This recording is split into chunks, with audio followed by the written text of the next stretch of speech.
Hello, Aldo Figueroa here, and we are going to go over a tutorial with an Illustrator that's going to go over some of the tools that you could use to help you to draw. So, as you can see right here, I am using Adobe Illustrator CS6. So, if you have an older version of Illustrator, like such as CS5 or even CS4, the techniques that I'm going to go over are the same because the tools that we're using are some of the basic tools that we have available. So what I want to start off with, I also want to mention is that I am using a Wacom Cintiq, but you may use this with any type of stylus, anything that you're able to draw that's other than the mouse, or hopefully you're not using the trackpad on your laptop.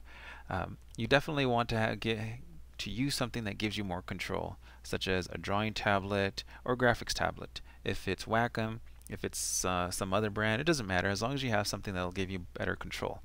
So some of the tools that we're going to be covering are going to be, you can see over here, the difference between the direct selection tool. I'm also going to be going over the pencil tool, the blob brush tool, and then some of the tools within the pen tool, such as a pen tool, convert anchor point tool, and such. So we'll try to keep this short, but let's go. Alright, so let's go ahead and first jump into the pencil tool. What the pencil tool does, you want to make sure that you have a stroke color. Oftentimes I just press this button right here that gives me the default stroke color. I'm going to go into the options, but what the pencil tool does, you draw a line and Illustrator converts it into a path. So depending on what type of detail you want, there are some options that help you change what the resulting path would look like. And this is where you have to go into your pen tools options. You double click on your icon and you get this window. So here are some of the options that we have. Fidelity basically tells you how often Illustrator is going to sample your curve. The lower the fidelity, it's going to sample. The higher it is, it'll sample it less. You can see I like to use the default around 2.5 to 3, but let's go ahead and increase this. I'm going to tell it OK, and just to show you, if you do a line something like this, it's going to have points at each angle, but if you draw a wavy line, you can see that it might artificially smooth it out because it's not sampling it as often. Now do not get this one confused with smoothing, which is the next option. Let me just change this back to 2.5. Smoothness, right now it's set to 0. 0% means it's going to try to create your line to exactly what you draw as opposed to 100%. Let's tell it OK. So if I want to draw a wavy line, you can see it's going to smooth it out. Typically when I'm drawing, I do like to keep this at 0%. Now these other options down here, I uncheck fill new pencil strokes. What the fill is this guy over here. It'll pull in a fill color. Right now I don't want to add fill colors. Keep selected, which will allow you to see what you just created, but this option down here is important, the edit selected paths. With it turned on, which it is right now, if you draw a path, if you get closer to it, notice that little X on the bottom right hand corner of your cursor. Once you get closer to it, it disappears. This allows you to add to that selected path. A cool feature, unless you decide to go in a different direction. This tool wants to go in a specific direction. Say for example I have this. As you get closer to it, say okay great, I want to go in this direction. Now look what's going to happen to my path once I let go. It looks like it disappears. And that's because of the direction. I'm just going to undo this. If I wanted to go back, I kind of have to go forward before I go back. So it's something that you have to make note of. Let's go back into the options. Now you do have this option right here within. If it's within 12 pixels, it'll add to it. If it's beyond 12 pixels, it'll create a new one. I typically leave this off. I tell it OK. Now sometimes when I'm drawing, I like to create separate paths that I then connect. The two selection tools. The selection tool allows you to select the entire path. Now that's good if you're selecting, if you want the entire thing. The white arrowhead, which is the direct selection tool, this one allows you to select the individual components. Now I do want to point out a couple things. I do have the Smart Guides turned on, which is under View Smart Guides. Also, I should have mentioned this earlier, I am using a Mac. So if I do say Command on your PC, you want to press Control. If I say Option, you want to press Alt on your keyboard. So just make note of that. So we do have Smart Guides. Smart Guides are good in that, just like training wheels are good, as you're learning how to use these tools, it helps you to understand what's going on. You can see right here that it says anchor. This is a handle. But you can see I could select these individual things. The reason I want to use the direct selection tool is that I want to connect these two paths. One way to do this is that you want to select the two endpoints of two different paths, or just two endpoints. It could be the same path actually. The command is found under Object, where is it? Path Join, or the shortcut Command J. You see, it just creates a straight line. Now the problem with this, sometimes I'm going to use a shortcut, Command J, is that it does create a straight line, and sometimes you might want to clean it up. Now sometimes you might also encounter errors. I've just added a little error there. It's like sometimes you can't tell. You can see how it's really small. Let's zoom in. And if you're thinking, great, I'm going to select this, I'm going to go ahead and use my shortcut, Command J, you get this error. To join, you must select two open endpoints. If they are not on the same path, they cannot be on text path nor inside grass, blah, blah, blah, blah, blah. Okay. What's happening is, let me bring up my layers and show you, is that you have three paths open. Illustrator gives you a little preview. You can see these guys right here. These are long lines, and they're really thin. This one right here, on the other hand, this one is short, or you can't really tell. It's really thick. The reason it's really thick is because it's really small. So it does a really good preview in this little window. So I could tell that, okay, you know what, I had three of them. I'm going to select this one, and I'm just going to delete them. I press delete on my keyboard or backspace on your PC. I'm going to go ahead and select these, Command J, and it connects them. So let me go ahead and just move my layers over here. Great. I can minimize this. Let's zoom out. So this is a pencil tool. Pencil tool is good if you want to trace over something. It does a good job of creating a tracing. You're able to trace, and it gives you the resulting path. Alright, so let's go over some other tools. I'm going to hide this layer. I'm going to create a new layer right here. Okay, great, layer 2. Now I want to go over this guy right here, which is the Blob brush tool. This is pretty cool. If you're using a stylus, you definitely want to turn on some options. I'm going to double click here. For size, I want to make sure to change this from fixed to pressure and increase this all the way to the same size that you have right now. It says 10 points. Great. What this is going to allow you to do, it's going to allow you to paint kind of like what you would do in Photoshop. And say, for example, if I paint this right here, it's going to translate this into a shape. Let me go back and double click. I'm going to tell it keep selected so that you're able to see. I'm going to tell it OK. And since I have the same color, you can see that it's adding to the selection. Right now, I could add this right here, and whatever this resulting shape is, it's creating the outline for it. So you could use this tool to create some really cool shapes. And since I have the pressure sensitivity, the harder I press, the thicker the line is, or the less pressure I put on, the thinner the line is. So you are able to create some pretty cool paths, some pretty cool shapes. I'm going to press Command just to deselect so you can see what I have right here. If I draw a line connecting all of them, you can see that they all merge together, they all connect. So this is the Blob brush tool, and really this is a pretty cool tool, because sometimes it's like, you know what, I'd rather just draw these shapes.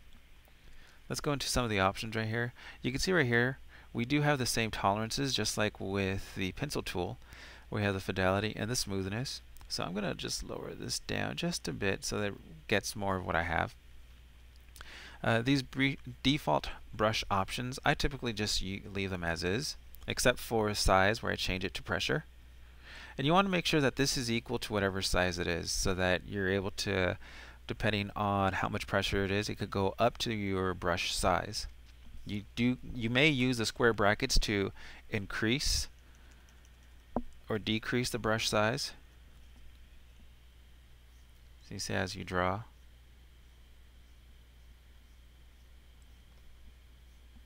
Now what works good in tandem with the blob brush tool is the eraser tool.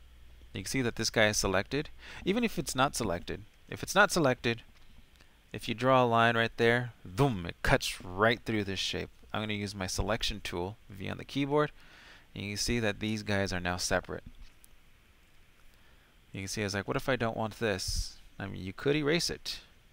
Oh, you know what, I just noticed, since this guy is selected, only this one's going to be erased. If you only, I mean, you could use a selection kind of like a mask where, say for example, let's click this guy right here. Since this one is selected and I use my eraser tool, even if it looks like I'm erasing this, or even here for that matter, but since this is the only thing that was selected up here, this is the only one that's going to be erased. If you do not have a selection, and say for example, now I'm going to cut through here, all of these things will be affected.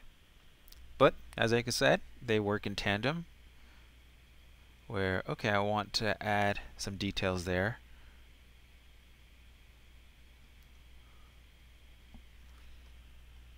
You see that? Let me select my selection tool. If I go back to my blob brush tool, it's like, oh no, I want to fill these back in because it's the same color, as long as it's the same color. That's very important. If you choose a different color, I'm just going to use red for example here. If I draw this right here on top of it, layer wise you could see it's a new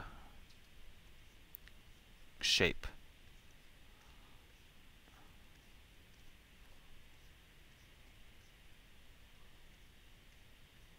So this is a really fun tool to use, especially if you have a stylus, a drawing tablet, something to draw with. Alright, and that's the blob brush tool. Okay, let me go ahead and hide this. Let me create a new layer. Now, the last one that I want to go over, which is often the most difficult, is the pen tool. Why is this one the most difficult? If you learn to control the pen tool, you learn how to create, manipulate, edit any path within Illustrator. With the pen tool, you lay down the anchor points. So as you click, click, click, it places down anchors. Right now I have the the fill color. I'm just going to switch this from stroke to fills so that that doesn't get in the way. And as you continue to click, it's putting straight anchor points. Now I want to go over some keyboard shortcuts. What I like to do, I like to press A first on my keyboard, which is the direct selection tool, and then P, which is the pen tool. The reason I do this is that as I'm creating a shape, if I want to manipulate this, if you press and hold down Command on your keyboard, this gives you a shortcut to your direct selection tool so that you could manipulate this shape. Once you let go of Command, you could continue editing this path that you're working on.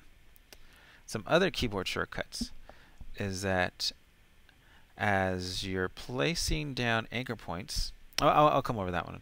Well, first right now, this is an open path. An open path basically means that this path is not connected.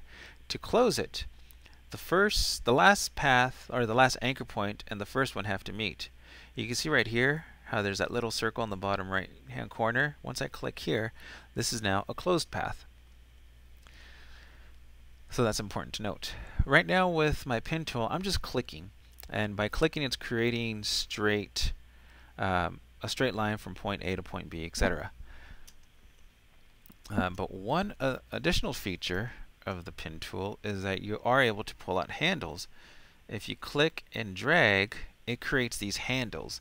These handles dictate the direction and magnitude your line has to go, your path has to follow before it goes to the next anchor point. You can see right here I'm dragging towards the right side of my screen.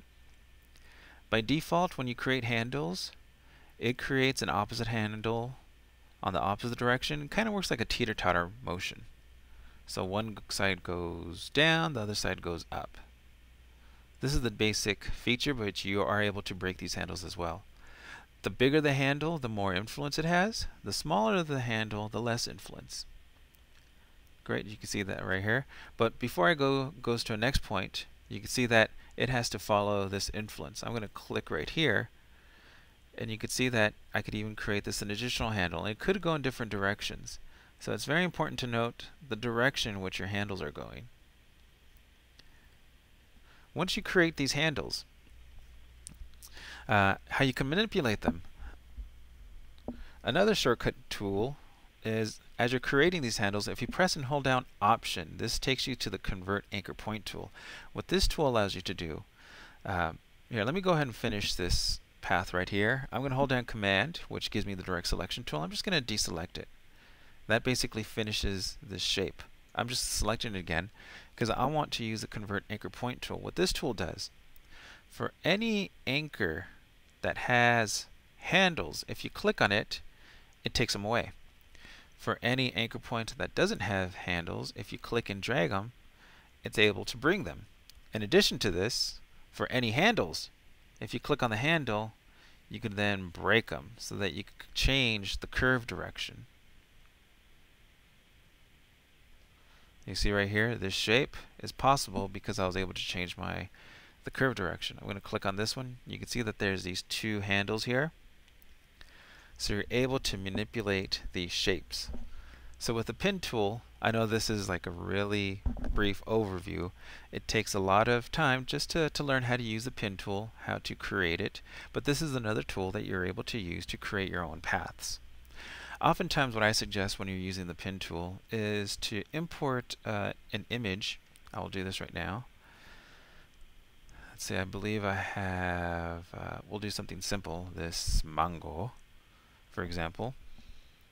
I suggest that you import an image. I'm going to lock this layer, and on a new layer, just try to create a silhouette with the pin tool. So say, for example, you can see this one just has this nice curved shape. I could put a point right here, and now I want to go ahead and click and drag. What I want to do is I want to get this nice silhouette shape. Now as I'm creating, you can see that, oh, you know what, I need to move this. As you are pressing down, or as you're creating this, don't let go of the mouse button, or don't lift up your stylus from your tablet. Press and hold in the space bar, and you can see that you're able to change the placement of your anchor point. You know, I think right here will look good. I'm going to let go of the space bar, still holding down my stylus on my tablet, and I could put this down.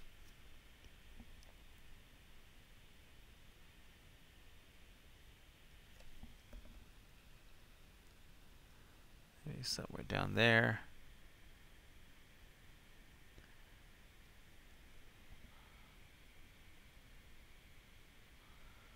You can see right here it's cutting through, but I'll fix that later.